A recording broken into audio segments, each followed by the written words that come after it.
সন্তানের মারের আঘাত শরীরে যতটা না লাগে তার চেয়ে সে আঘাত বেশি গিয়ে লাগে বাবা মায়ের হৃদয়ে।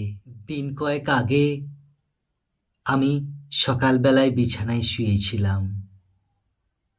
দেখলাম একজন গ্রামের দাদা এসে দরজা দিয়ে আমার ঘরে ঢুকলো। আমি উঠে বসলাম।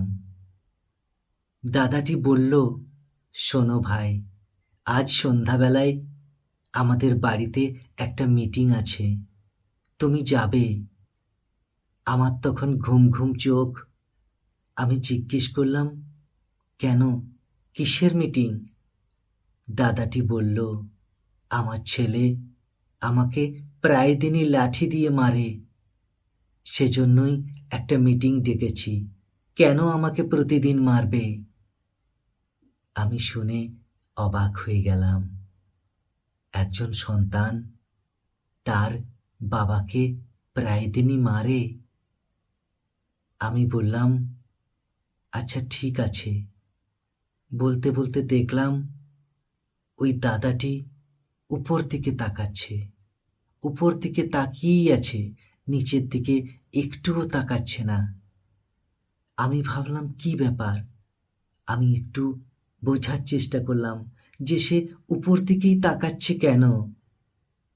দেখলাম তার চোখের পাশ দিয়ে একটা দুটো করে জলের ফোঁটা গাল বেয়ে নিচের দিকে নামছে।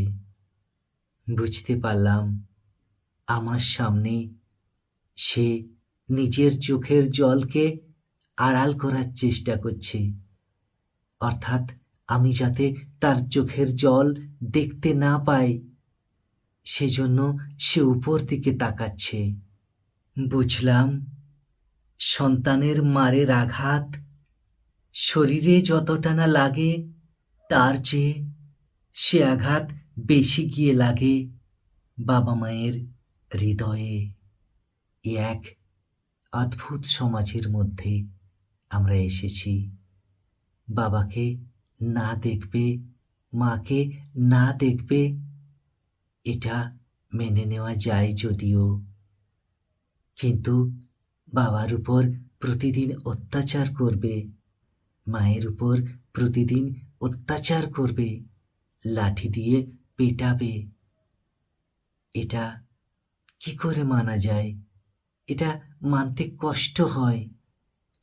আমি দেখলাম সেই দাদাটার আর কথা বলার ক্ষমতা নেই।